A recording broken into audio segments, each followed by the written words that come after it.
नमस्कार। NCERT class 7 से 12th में आप सभी का हार्दिक स्वागत है। क्लास 7 लेसन 7 लेके मैं हाजिर हूँ। इसके पहले 6 वीडियो आ चुका है ज्योग्राफी का, हिस्ट्री का साथ साथ पैरेलल रूप में चल रहा है, वो भी 6 वीडियो कंप्लीट हो चुका है। उसे भी आप जाके देख सकते हैं प्ले स्टोर में। और चैनल को लाइक शेयर सब्सक्राइब करके मेरा सहयोग करें। तो आइए हम चर्चा करते हैं लेसन 7 के बारे में, क्लास 7 का, जिसका शीर्षक है मानवीय पर्यावरण, बस्तियां, परिवहन एवं संचार। देखिए, मानवीय पर्यावरण क्या होता है। मानवीय पर्यावरण जो मानव अपने लिए अपने अनुकूल आसपास की स्थिति को बनाता है, उसके आसपास जो चीज़ें मौजूद होती है वो उसका पर्यावरण का पार्ट कहलाता है। जैसे मानव अपने जीवन यापन के लिए उसे घर की आवश्यकता पड़ती है, उसे भोजन की आवश्यकता पड़ती है। तो इन चीज़ों के लिए मानव कहीं ना कहीं प्रत्यक्ष या अप्रत्यक्ष रूप से प्रकृति पर निर्भर है। आज जो भी भोजन का हम निर्वाह कर रहे हैं वो भोजन हमें कौन देता है? हमें वनस्पति देता है, पेड़ पौधा देता है, प्रकृति देता है। साथ ही साथ मनुष्य जो है अपने जीवन यापन को धीरे धीरे आगे तीव्र गति से बढ़ाता चला गया। प्राचीन काल से हम कहें तो उनके पास अलग अलग व्यवस्थाएं थी। आज के समय में अलग अलग आप बड़ा बड़ा महानगर देख सकते हैं। क्या ये महानगर प्राचीन काल से था? मैं नहीं समझता हूँ कि वह प्राचीन काल से था। अभी क्या है कि आपको ये समझना होगा कि मानव का विकास कैसे हुआ, उसका उद्भव होने के बाद उसने किन किन परिस्थितियों का सामना किया। तो आइए इस पे हम विस्तार से हम चर्चा करते हैं, इस अध्याय को हम समझते हैं। तो यहाँ पे जैसा कि एनसीईआरटी में बताया जा रहा है कि प्रारंभिक मानव भोजन, वस्त्र एवं आवास के लिए पूर्ण रूप से प्रकृति पर निर्भर हुआ। एक पॉइंट आप इसे ध्यान रख ले, ये पूर्ण रूप से प्रकृति पर निर्भर है। समय के साथ उसने नए कौशल विकसित करके खाद्य पदार्थों का उत्पादन, घर बनाने, यातायात एवं संचार के बेहतर साधनों का विकास किया। यानी जैसे जैसे समय बीता वो क्या किया, मानव को पता चला कि मुझे रहने के लिए घर की आवश्यकता पड़ेगी। भोजन के तरह तरह के तरीके का इस्तेमाल किया। पहले वो शिकार के लिए करते थे, पहले बड़े बड़े हथियार बने, उसके बाद उसके अनुकूल बने, है ना, छोटे हथियार बने। और धीरे धीरे जब वो देखने लगे कि हम शिकार के लिए इतना दूर जा पाना संभव नहीं है, कुछ अल्टरनेटिव, जब वो कृषि का विकास हुआ तो उन्हें लगा कि मैं खेती करके भी भोजन यापन कर सकता हूँ। तो इसके साथ उन्होंने क्या किया, इसके साथ वो उस जगह को चुने जहाँ पे वो सुरक्षित हों। तो ऐसे जगह में सबसे इम्पॉर्टेंट चीज़ है कि जल की पूर्ति होनी चाहिए थी। और उन्होंने जल की पूर्ति वाले जगह में, जहाँ पे नदी घाटियाँ वगैरह जो उन्हें मिला, उस प्लेस में वो बस्तियों का निर्माण करने लगे। बस्तियाँ क्या होती है? जहाँ पे वो बस जाते हैं, बसाव स्थान को ही बस्तियाँ कह सकते हैं। यानी ऐसा जगह जहाँ पे वो अपना मकान बना रहे हैं और बस रहे हैं, उसको बस्तियाँ आप कह सकते हैं। आपको अक्सर अपने मोहल्ले में या किसी शहर में बस्तियां आपको देखने को मिलेगी जहां पे लोग बसे पड़े हुए हैं। ठीक है। प्राचीन काल में मनुष्य कहीं ना कहीं वृक्षों और गुफाओं पे आश्रित थे, लेकिन उन्हें वहां पे समस्या होने लगा। वृक्ष पे जब वो रहते थे तो बारिश में उन्हें भीगना पड़ता था, धूप में उन्हें गर्मी लगती थी। तो ये सारी चीज़ों को देखते हुए गुफाओं का उन्होंने शरण लिया। गुफाओं में भी उन्हें अलग अलग एहसास हुआ, उन्हें बिच्छू और सांपों का डर सताया। इसके बाद वो मनुष्य उस स्थिति में आए, वो उनका चिंतन जब जागा कि नहीं और हमें कुछ अच्छा करना चाहिए, तो उन्होंने अपना बस्तियों बसाना चालू कर दिया। बात करते हैं नदी घाटियों के बारे में। तो भारत ही नहीं, विश्व की सारे प्राचीनतम सभ्यता कहीं ना कहीं नदी घाटी से जुड़ी हुई है।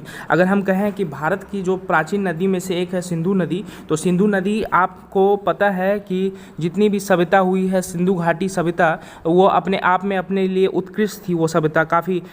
उसके बाद टिग्रिस नदी, ये भी एशिया का ही नदी है, जो एशिया में ये बहती है। फिर नील नदी अफ्रीका में बहती है।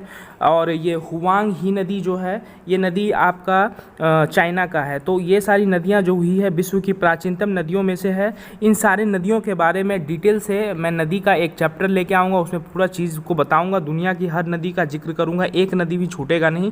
ठीक है। तो ये सारा चीज़ों को आप देख लीजिए कि नील नदी, हुआंग नदी और सिंधु नदी, टिग्रिस, ये सारे प्राचीनतम नदियों में से हैं। और इनके आसपास जो सभ्यता है वो काफ़ी ज़्यादा पली बड़ी है। तो ये सारे चीज़ों को आप समझते हैं। बस्तियों का अगर हम जिक्र करते हैं तो कुछ बस्तियां आपको अस्थाई और कुछ अस्थाई देखने को मिल जाती है। यानी ऐसा जगह जहां पे लोग सुरक्षित हैं तो वहां पे अस्थाई बस्तियां आपको देखने को मिलेगी, और अस्थाई भी हो सकती है। जैसे आप देखते होंगे कि जंगल में लोग अक्सर जो लैंड वाला एरिया है, जहाँ पे मतलब कि कह लें कि प्राकृतिक रूप से काफ़ी ज़्यादा विपदा वगैरह आता है, वहाँ पे अस्थाई बस्तियाँ भी बसी रहती है। समय के साथ वो लोग अपने आप को शिफ्ट कर लेते हैं। तो ये सारी चीज़ों को आप देखे होंगे, आप समझते हैं इस बातों को। जो बस्ती कुछ समय के लिए बनाई जाती है उन्हें अस्थायी कहते हैं। अस्थायी का मतलब होता है परमानेंट नहीं होना, ठीक है। कुछ समय के लिए अगर चीज़ों को बनाया जाता है उसे अस्थायी कह सकते हैं। और घने जंगलों, गर्म एवं ठंडे रेगिस्तान तथा पर्वतों के निवासी अक्सर अस्थायी बस्तियों में रहते हैं, क्योंकि इन्हें पता है कि मौसम कब बिगड़ सकता है, कब उन्हें यहाँ से स्थानांतरण होना पड़ सकता है। और इस स्थानांतरण जो एक जगह से दूसरी जगह जाते हैं उन्हें वो ऋतु प्रवास कहते हैं, क्योंकि वो ऋतु के अनुसार एक जगह से दूसरी जगह की यात्रा करते हैं, अपने लिए सुरक्षित जगह का तलाश करते हैं। अधिकांश बस्तियाँ अगर हम देखते हैं तो आज के डेट में अस्थायी बस्तियाँ बन चुकी हैं, क्योंकि वो क्या है, पक्के का मकान बना के रहते हैं और उस मकान को एक जगह से दूसरी जगह ले जाना संभव नहीं है। लेकिन आप देखते होंगे कि आजकल तंबू वगैरह का प्रयोग किया जाता है। जो आर्मी वगैरह का आर्मी लोग होते हैं वो जंगलों में अब अक्सर अपना तंबू वगैरह लगाते हैं, और वो एक तरह का क्या है, एक तरह का अस्थायी रूप में अपना आवास प्रदान करते हैं जहां मिशन वगैरह में निकलते हैं। साथ ही साथ कुछ लोग जंगल सफारी पे जाते हैं, वो भी इन सब चीज़ों को प्रयोग करते हैं। लेकिन ज़्यादातर बस्तियां आज के डेट में आपको परमानेंट होता है, अस्थायी बस्तियां देखने को नहीं मिलेगी। तो ये सारे चीज़ों के बारे में चर्चा की जा रही है। छोटे से बॉक्स में जो दिया है उस पर हम पहुँचते हैं। ये क्या कह रहा है, वह स्थान जहाँ भवन अथवा बस्तियाँ विकसित होती है उसे बसाव क्षेत्र कहते हैं। तो आपको ये मालूम है बसाव क्षेत्र बस्तियों में बसने वाले लोग जो होते हैं अपना मकान जहां बनाते हैं बसाव क्षेत्र कहते हैं, जहां लोग रहते हैं। आदर्श बसाव क्षेत्र के लिए आपको क्या क्या चीज़ों को ध्यान में रखना है, तो सबसे पहले आदर्श बसाव क्षेत्र वैसे बसाव क्षेत्र को कहते हैं जो अस्थाई हो, अस्थाई नहीं हो। क्योंकि अस्थाई रहेगा उसके लिए क्या है, अनुकूल जलवायु उपलब्ध होगा, जल की उपलब्धता होगी, उपयुक्त भूमि रहेगी, उपजाऊ मिट्टी रहेगी। क्योंकि हमें क्या है, हमें जब तक अनुकूल जलवायु नहीं मिलेगा तो हम अच्छे से अपना विकास नहीं कर सकते हैं। जल अगर नहीं मिलेगा तो हमारा जीवन यापन संभव नहीं हो सकता है। और उपयुक्त भूमि ना मिले, उबड़ खाबड़ मिले तो हम कैसे अपनी बस्तियों को बसा सकते हैं। और साथ ही साथ उपजाऊ मिट्टी भी होनी चाहिए, क्योंकि हमें जीने के लिए भोजन की आवश्यकता पड़ती है। ये देखिए मानव बस्तियां जो है पहाड़ी इलाका में आपको देखने को मिल रहा है। ये चित्र, इसमें क्या है, घर दूर दूर बना हुआ है। ये इसलिए है क्योंकि यहाँ की जनसंख्या काफ़ी कम है। काफ़ी कम होने की वजह से ये यहाँ पे जो घर वगैरह है काफ़ी दूर दूर बना हुआ है। अब हम बात करते हैं ऋतु प्रवास क्या होता है। ऋतु प्रवास के बारे में चर्चा की जा रही है।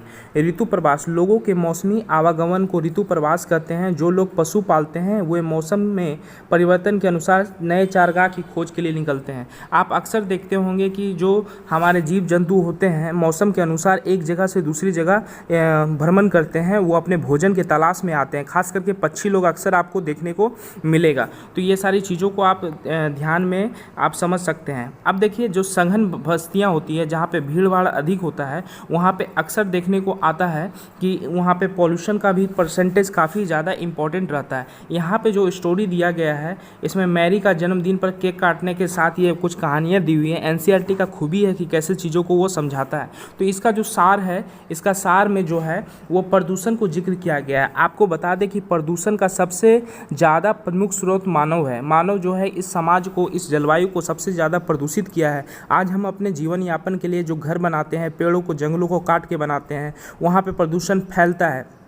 आज शहरों में आपको पेड़ नाम मात्र को देखने को मिलेगी। तो वो क्या है, एक तरह से वो भूमंडलीकरण हो रहा है। वो एक तरह का वायुमंडल को हम प्रदूषित कर रहे हैं, जिससे हमारा आसपास का जो हमारा मौसम है वो काफ़ी ज़्यादा बद से बदतर हो रहा है। आज देखते होंगे गर्मियों में सारे रिकॉर्ड टूट जाते हैं, गर्मी काफ़ी ज़्यादा पड़ता है, बारिश काफ़ी पड़ती है, कुछ भी बैलेंस मात्रा में नहीं है। इसका सबसे बड़ा कारक क्या है, सबसे बड़ा कारक है मानव के द्वारा जो फैलाया हुआ प्रदूषण है। तो ये सारी चीज़ें जो हैं चिंता की विषय है। अब देखिए हम लोग गाँव में जब रहते थे तो गांव में बस्तियां अक्सर दूर दूर हुआ करती थी, लेकिन शहरों में ऐसा नहीं है। शहरों में सघन बस्तियां देखने को मिलेगी। इसके पीछे सबसे बड़ा कारण क्या है कि शहरों में जगह की कमी है, लेकिन लोगों के रहने का संख्या काफ़ी ज़्यादा है, जनसंख्या। जैसे आप किसी राजधानी में जाएँ, दिल्ली, बम्बई वगैरह जाएँ, मुंबई जाएँ, आप कलकत्ता जाएँ, कहीं भी जाएँ, आप देखेंगे कि बस्तियाँ एक के ऊपर एक चढ़ी हुई मिलेगी।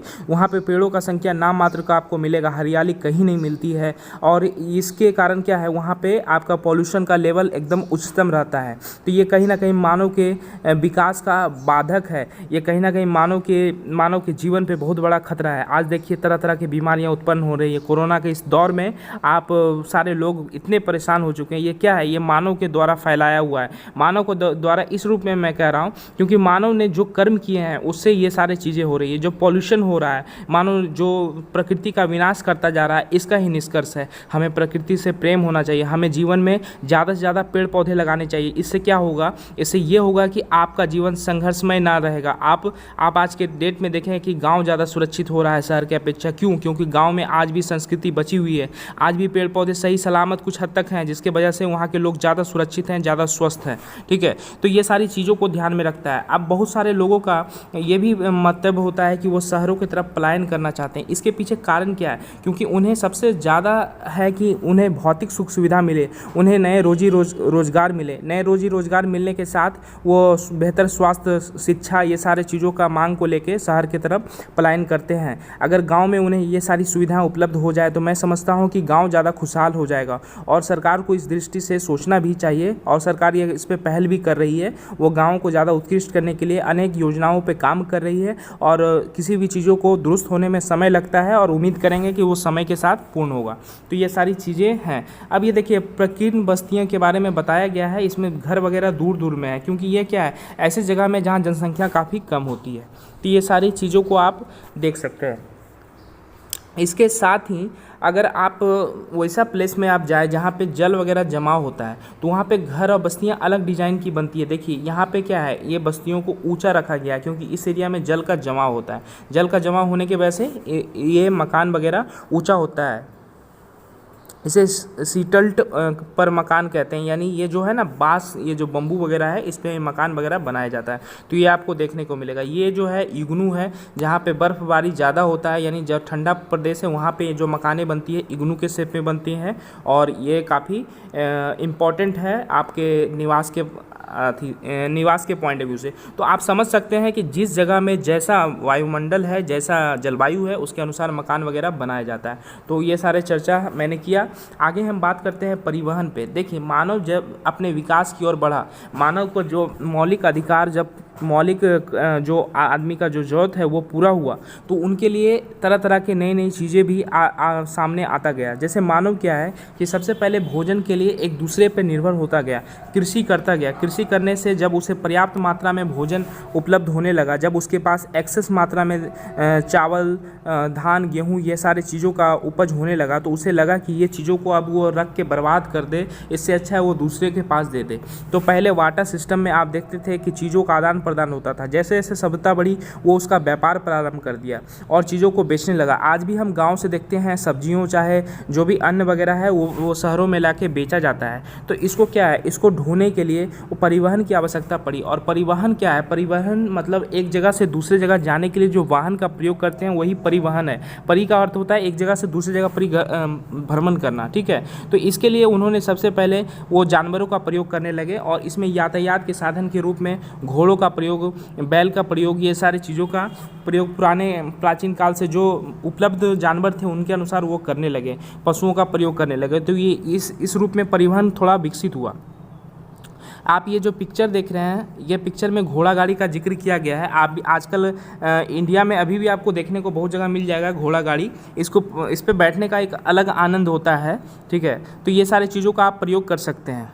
आगे हम बढ़ते हैं, और घोड़ा के साथ साथ ये भी मैं बता दूं, गधे, खच्चर, बैल, ऊँट, ये सारे जीव जंतु का भी प्रयोग किया जाता है। जहाँ पे जो जंतु ईजी वे में अवेलेबल होता है, जो आसानी से उन्हें मिल जाता है, उसका प्रयोग किया जाता है। देखिए दक्षिण अफ्रीका में एक पर्वत है जिसका नाम है एंडीज पर्वत। ये पर्वत के क्षेत्र में लामा का उपयोग उसी तरह किया जाता है, यानी ये पर्वत ऐसा है जिसको चढ़ने के लिए लामा वगैरह का प्रयोग किया जाता है। तिब्बत में याक का प्रयोग किया जाता है। जिस प्रदेश में जो जानवर व्यापक रूप में पाया जाता है, जो मजबूत होता है, उसका प्रयोग ये यातायात के लिए करते आए हैं प्राचीन काल से। अगर बात करें तो अनेक जो विदेशों जो व्यापारी भारत में पहुंचने में अनेक महीने लग जाते थे, काफ़ी समय लग जाता था। बाद में वो समुद्री मार्ग से आए, स्थलीय मार्ग से आए, ये सारे समय से वो आते थे। काफ़ी समय से 6-6 महीना का समय उन्हें तय करना पड़ता था, और इस बीच अनेक संघर्ष होते थे, जैसे भोजन की पर्याप्त चीज़ों को लेकर चलना 6 महीने के लिए, और भी बहुत सारा समस्याओं को देखते हुए वो चलते थे। तो ये यात्रा काफ़ी कठिन होती थी। लेकिन आज के समय में जब दुनिया इतना आगे बढ़ चुका है तो आप देखते होंगे कि हवाई यात्रा कितना आसान हो चुका है। हवाई जहाज़ के आविष्कार के बाद आज हम भारत से यूरोप केवल 6 से 8 घंटे में पहुंच जाते हैं। ये वही यूरोप है जो पहले जाने में 6 महीने का समय लग जाता था, अब हम 6 से 8 घंटे में पहुंच रहे हैं। तो ये कहीं ना कहीं हमारा एक बहुत ही महत्वपूर्ण आविष्कार हम इसे कह सकते हैं। इसके साथ साथ अगर हम चर्चा करें कि हमारा जो परिवहन है, इसके जो प्रमुख साधन कौन कौन हैं, तो सबसे इम्पॉर्टेंट है सड़क मार्ग, रेल मार्ग। आप देखिए, रेल मार्ग के बारे में मैं बता दूँ कि भारत में जो रेल मार्ग है काफ़ी उत्कृष्ट मात्रा में है। ये रेल मार्ग पूरे एशिया में सबसे अच्छा माना जाता है भारत का, ठीक है। तो ये रेल मार्ग भारत का काफ़ी महत्वपूर्ण है। फिर है जलमार्ग, जल के द्वारा यात्रा करना जलमार्ग कहलाता है। वायु मार्ग तो आप जान रहे हैं, ठीक है। तो ये सारी चीज़ों को बताया गया। तो प्रमुख 4 परिवहन के साधन आपको ध्यान रखना है: सड़क मार्ग, रेल मार्ग, जल मार्ग एवं वायु मार्ग। अगर हम बात करें भारत की सड़कों के बारे में, तो भारत में जो अगर आप देखते हैं, भारत में राष्ट्रीय राजमार्ग वगैरह बना हुआ है। और भारत में जो राष्ट्रीय राजमार्ग है, अनेक राष्ट्रीय एवं राज्य राजमार्ग आपको मिलेंगे। भारत में एक्सप्रेस वे का निर्माण नवीनतम है। ये एक्सप्रेस वे इतना उत्कृष्ट है कि इस पर हवाई जहाज़ भी लैंड कर सकता है, इस रूप में इसको बनाया गया है। ये स्वर्ण चतुर्भुजीय एक महामार्ग दिल्ली, मुंबई, चेन्नई और कोलकाता, जो भी हमारा महानगर है, उसको जोड़ने के लिए योजना बनाई गई। तो ये महत्वपूर्ण है। अगर हम देखते हैं सड़क मार्ग का, तो सड़क बनाने के लिए आपको क्या है, पक्की सड़क होनी चाहिए। लेकिन भारत में बहुत सारी सड़कों ऐसे हैं जो पक्की और कच्ची दोनों आपको देखने को मिलती थी। लेकिन आज के समय में बहुत सारी कच्ची सड़कों को पक्कीकरण किया जा रहा है, जिससे हमारा जो है एक दूसरे शहर से जुड़ाव काफ़ी आसान हो गया। सड़क मार्ग काफ़ी महत्वपूर्ण है क्योंकि बहुत सारे लोग इसका प्रयोग करते हैं। मैदानी क्षेत्रों में सड़कों का घना जाल बिछा हुआ है, क्योंकि जहाँ समतल क्षेत्र है वहाँ पर सड़क मार्ग काफ़ी सक्सेसफुल है। मरुस्थल, वनों और ऊंचे पर्वत जैसे स्थानों पर भी सड़कें बनी हुई हैं। तो आपको पता है कि बड़े बड़े पर्वतों पे भी, जो ऊंचाई वाले जगह है, वहाँ पे भी भारत सरकार ने सड़क बनाया है। हिमालय पर्वत पर मनाली से जो लेह जाता है, मनाली और लेह के बीच जो राजमार्ग है, वो विश्व के सबसे ऊंचे सड़क मार्गों में से एक है। मनाली से लेह का यात्रा अगर आप करेंगे, कभी घूमने को जाइए, तो वो जो राजमार्ग से आप गुजरेंगे वो सबसे ऊंचे सड़क मार्ग में से एक है। अगर हम बात करते हैं भूमिगत सड़कों को, जैसे आप मेट्रो में यात्रा करते हैं तो आप देखेंगे कि सड़क भूमिगत रूप से मेट्रो गुजरती है, जिसे भूमिगत मार्ग यानी सबवे कहते हैं। और कभी कभी आप दिल्ली मेट्रो में आप यात्रा करेंगे तो आपको पता चलेगा कि ऊपर से भी गुजर रही है, जिसको आप फ्लाई ओवर कहते हैं। फ्लाई ओवर में सड़क का भी फ्लाई ओवर हो सकता है और ये रेलवे का भी हो सकता है, मेट्रो का भी हो सकता है। तो ये सारी चीज़ों का आप जिक्र कर सकते हैं। अब ये देखिए 2 पिक्चर दिया हुआ है, इसमें पक्की सड़क कितना खूबसूरत लग रहा है और कच्ची सड़क ये गाँव का। तो क्या है, धीरे धीरे जैसे जैसे जिस शहर का विकास हो रहा है वहाँ नई नई सड़कें का निर्माण हो रहा है और वो विकास से अपने आप को जोड़ते जा रहे हैं। देखिए एक फैक्ट दिया हुआ है, एक फैक्ट है जायनिंग से लहासा के बीच, ये जो जायनिंग है से लहासा के बीच चलने वाली रेलगाड़ी समुद्र तल से जो 4000 मीटर की ऊंचाई पर चलती, इतनी हाइट पे ये गुजरती है, जिसका सबसे उच्चतम बिंदु समुद्र तल से 5072 मीटर है। यानी जो समुद्र का बेस पॉइंट है वहाँ से 5072 किलोमीटर ऊंचा 5072 मीटर ऊंचा जो है ना रेलवे का पटरी बिछाया हुआ। तो सरकार ने किस रूप से यह कार्य किया, और ये कहीं ना कहीं मानव के विकास का बहुत बड़ा सूचक है कि इतनी ऊंचाई पे वो ट्रेन वगैरह चल रहा है। तो ये इंपॉर्टेंट एक बातें हैं, इसे आपको याद रखना है। रेल मार्ग के लिए आपको पता है कि जब रेल का आविष्कार हुआ, रेल जब चलना चालू किया तो पहले उतनी रफ्तार से चलती नहीं थी, बाद में इसमें तरह तरह का विकास हुआ, आविष्कार हुआ। और इसके साथ आपको मालूम है कि आविष्कार आवश्यकता की जननी है, आवश्यकता अगर पड़ने पे आविष्कार होता है, हमेशा इन चीज़ों को आपको ध्यान रखना है। तो क्या है कि रेल में धीरे धीरे तब्दीली हुई, डीजल एवं विद्युत इंजन ने अपने लिए सुपर फास्ट टेक्नोलॉजी का प्रयोग किया। आज आपको देखते होंगे कि सुपर फास्ट जो रेलगाड़ियाँ वगैरह चलती है, बहुत विद्युत से, बहुत डीजल, ये सारी जो है एक जगह से दूसरी जगह यात्रा करने में काफ़ी तीव्र हो गई और उन्नत टेक्नोलॉजी से भी काम करने लगी। पहले के रेलवे की जो रफ्तार होती थी वो काफ़ी कम होती थी, आज वो धीरे धीरे तब्दीलियाँ हो रही है। और भारत में भी काफ़ी ज़्यादा मात्रा में ट्रेन जो है स्पीड वे में काम करने पर सरकार परियोजना बना रही है और कार्य कर रही है। देखिए अगर हम दुनिया की बात करें तो दुनिया में सबसे लंबी जो हमारा जो रेलवे मार्ग है उसमें ट्रांस साइबेरियन रेल मार्ग का नाम आता है। विश्व में सबसे लंबा रेल मार्ग है जो पश्चिमी में सेंट पीटर्सबर्ग, जो सेंट पीटर्सबर्ग एक जगह है जो रूस के पश्चिमी पार्ट में पड़ता है, से प्रशांत महासागर स्थित व्लादिवोस्टोक एक जगह है, व्लादिवोस्टोक, वहाँ तक ये यात्रा करता है। यानी कि आप जो सेंट पीटर्सबर्ग है यहाँ पे आप देख रहे हैं, और यहाँ से आपको जो है ना व्लादिवोस्टोक जो प्लेस है यहाँ पे पड़ता है, यानी यहाँ से पूरा यात्रा कर रहा है। तो इतनी लंबी यात्रा ट्रांस साइबेरियन रेलवे का यात्रा है, ये मार्ग है। तो ये अपने आप में एक उत्कृष्ट कह लें कि कार्य है जो एक दूसरे को जोड़ता है। अगर हम बात करते हैं जलमार्ग का, तो आप देखते होंगे कि अंतर्राज्यीय या अंतर्देशीय जलमार्ग आपको अक्सर देखने को मिलता होगा। तो अंतर्देशीय जलमार्ग में और अंतर्देशीय जलमार्ग में आप देखते होंगे कि दो प्रकार से एक दूसरे से जुड़े हुए रहते हैं। पहला है वह इंटरनल रिवर के माध्यम से, दूसरा है समुद्र के माध्यम से। समुद्र में भी आपको देखना है कि एक जगह से दूसरा जगह जाने के लिए वो समुद्र का प्रयोग करते हैं। अगर अंतर्देशीय अगर आप देखते हैं रिवर का प्रयोग में, तो भारत की बहुत ही महत्वपूर्ण नदियों में से एक है गंगा ब्रह्मपुत्र नदियाँ, इसमें भी आपको देखने को मिलेगा। अमेरिका में ग्रेट लेक है, अफ्रीका में नील नदी है। ये सारी ऐसी नदियाँ हैं जहाँ पे आपको बड़े मात्रा में जहाज वगैरह अक्सर देखने को मिल जाएगा, और वो एक दूसरे से माल वाहक के रूप में कार्य करता है, एक जगह से माल को दूसरी जगह पहुँचाने का कार्य करता है। तो ये कहीं ना कहीं जल मार्ग काफ़ी सस्ता भी है, इसमें भी इम्पॉर्टेंट हो जाता है। समुद्री एवं महासागरीय मार्गों का उपयोग सामान्यतः व्यापारिक माल एवं सामान को एक देश से दूसरे देश में पहुंचाने के लिए करते हैं। आपको पता है कि वास्को डी गामा जब भारत पहुंचे थे तो वो 4 जहाज लेके आए थे, 4 जहाज में से 2 ही जहाज भारत पहुंच पाया था। 1498 में वास्को डी गामा भारत पहुंचे थे समुद्र के रास्ते, तो वो उन्होंने ये यात्रा किया और बाद में चीज़ों को इतना आसान कर दिया जिसके वजह से यहाँ से काफ़ी ज़्यादा माल लेके गए और काफ़ी प्रॉफिट उन्होंने कमाया। तो ये इंपॉर्टेंट हो जाता है। विश्व के कुछ ऐसे शहर हैं, जैसे एशिया में अगर हम बात करते हैं तो सिंगापुर हो गए हैं, मुंबई, उत्तर अमेरिका में न्यूयॉर्क है, लॉस एंजलिस हैं, दक्षिण अमेरिका में रियो डी जेनेरियो हैं, अफ्रीका में डरबन, केपटाउन, ऑस्ट्रेलिया में सिडनी, यूरोप में लंदन। ये सारे ऐसे जगह हैं जो कहीं ना कहीं एक महत्वपूर्ण मतलब वैश्विक रूप से इनका नाम आता है, जो महत्वपूर्ण पत्तनों में से हैं जहाँ पे बड़े बड़े देशों के जो जहाज़ें हैं आकर अपना लंगर डालती है और चीज़ों को एक जगह से दूसरी जगह पहुँचाने का कार्य करता है।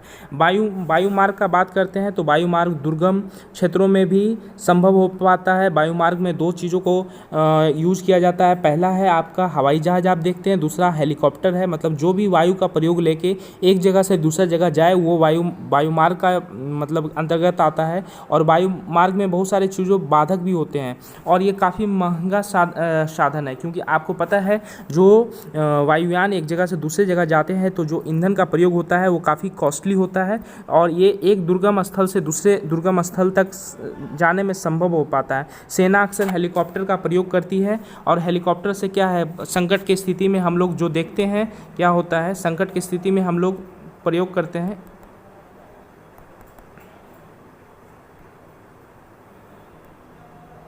संकट की स्थिति में हम लोग प्रयोग करते हैं। जैसे मान लीजिए कि कहीं पे कुछ आपदा आ गया, तो आपदा आने पे हेलीकॉप्टर का प्रयोग करके भोजन, जल, कपड़े, ये सब चीज़ों का बंटवारा किया जाता है। कहीं पे मान लीजिए कि बाढ़ आ गया, उसके स्थिति में भी इसका प्रयोग किया जाता है। तो ये सारे चीज़ों को आप देखे हैं और इसको समझते हैं। इसको आगे बढ़ने के बाद आप समझेंगे, सीखेंगे कि एनसीईआरटी कैसे आपको ज्ञान प्रवाहित करता है, चीज़ों को कैसे आसान करता है। इसके साथ है संचार। देखिए संचार भी काफ़ी महत्वपूर्ण है। संचार भी एक तरह से परिवहन ही है। एक जगह से दूसरे जगह अगर हम न्यूज़ को प्रोवाइड कर रहे हैं, मतलब एक समाचार को दूसरे जगह हम प्रेषित कर रहे हैं, तो वो क्या है, वो एक तरह से संचार है। संचार के क्षेत्र में विकास से विश्व में सूचना क्रांति आई। जैसे आप टीवी वगैरह आप देखते हैं, सपोज कीजिए कि कोई भी न्यूज़ चैनल नहीं होती, कोई भी नाटक नहीं होता, तो उस टीवी का क्या कार्य था, कुछ भी नहीं था, बिल्कुल बेकार था। तो ये संचार का ही साधन है कि एक जगह से दूसरी जगह क्रांति के रूप में इसका हुआ। तो टेलीविज़न का जब आविष्कार हुआ, रेडियो का आविष्कार हुआ, तो लोग इस तरह से कार्य करने लगे। समाचार पत्र एक तरह से जनसंपर्क का माध्यम है। एक बातों को दूसरे तक पहुंचाने के लिए, जनसंपर्क के लिए मुख्यतः हम समाचार पत्र, रेडियो और टेलीविज़न पर निर्भर हैं। अगर हम बात करें तो ये कार्य कैसे करता है, तो सैटेलाइट वगैरह का जब आविष्कार हुआ तो इसमें तीव्रता आई। आज पहले आप देखते होंगे कि दूरदर्शन वगैरह एकलौता चैनल आया करता था टीवी में, अभी आपको हज़ारों चैनल आपको देखने को मिल जाएंगे। तो ये सारा क्या है, ये संचार का ही डिस्कवर है जो सैटेलाइट के माध्यम से हुआ है। इसके साथ हम देखते हैं कि तेल की खोज, वनों का सर्वेक्षण, सर्वेक्षण, भूमिगत जल, खनिज संपदा, मौसम पूर्वानुमान एवं आपदा पूर्व चेतावनी आदि में सैटेलाइट सहायक होते हैं। तो सैटेलाइट का मल्टीटास्किंग वर्क आज के डेट में हो चुका है, वो काफ़ी महत्वपूर्ण रूप से चीज़ों को अच्छे तरीके से कार्य कर रहा है और इलेक्ट्रॉनिक माध्यम से, ईमेल और मेल के माध्यम से एक दूसरे का सहयोग करता है। अगर हम जो इंटरनेट से एक दूसरे को मेल करते हैं वो भी हमारा, उसमें भी सैटेलाइट सहायक होता है, ठीक है। उसके साथ सेलुलर फ़ोन हो गया, टेलीफोनिक हो गया, संचार हो गया। हम कॉल करते हैं, नंबर घुमाते हैं, 1 मिनट में मेरे दोस्त को, मेरे भाइयों को लग जाता है फ़ोन। वो कैसे संभव है? वो इस सैटेलाइट के माध्यम से, यानी उपग्रह के माध्यम से ये संभव है। तो भारत सरकार इसमें काफ़ी अग्रिम भूमिका निभा रही है और हमारा देश में गर्व से आप कह सकते हैं कि बहुत ही बड़े पैमाने पर सैटेलाइट वगैरह बना है, जिससे हमारा समाज और उत्कृष्ट होता जा रहा है, विश्व में बेहतर होता जा रहा है। तो ये आप एक बात समझ सकते हैं। ये जो एक मैप दिया हुआ है, ये मैप जो है ये प्रमुख हवाई पतन वगैरह और समुद्र और हवाई पतन का मैप है, जिसमें जो देश है उसके अलग अलग हैं। जैसे आप देख लीजिए तो इसमें आपको अफ्रीका मिल जाएगा, है ना। इसमें इंडिया कहाँ पे है आप देखिए, यहाँ पे आपका इंडिया है, एशिया में पड़ता है, ठीक है। तो इंडिया है, तो यहाँ पे किस रास्ता से, आपको पता है हवाई जहाज़ भी अपना एक रास्ता तय करता है, एक निश्चित रास्ता से ही चलता है। ऐसा नहीं कि उड़ के किधर से भी चला जाएगा, उसे एक रास्ता तय करना पड़ता है। साथ ही साथ जो हमारा पतन है उसका भी एक रास्ता है। तो ये मैप उसको दिखाने का कोशिश किया है। आप इसको एक बार अच्छे से देख लीजिएगा। हर जो कॉन्टिनेंट है, हर महादेश का अपना अपना इसमें दिया हुआ है ना। तो इसको आप अच्छे से देख लीजिएगा। तो इसके साथ ये NCERT ख़त्म हो गया है और उम्मीद करता हूँ मेरा ये प्रयास आपको अच्छा लग रहा होगा। Thank you for watching. Please इसको लाइक, शेयर और सब्सक्राइब जरूर करें। Thank you. जय हिंद।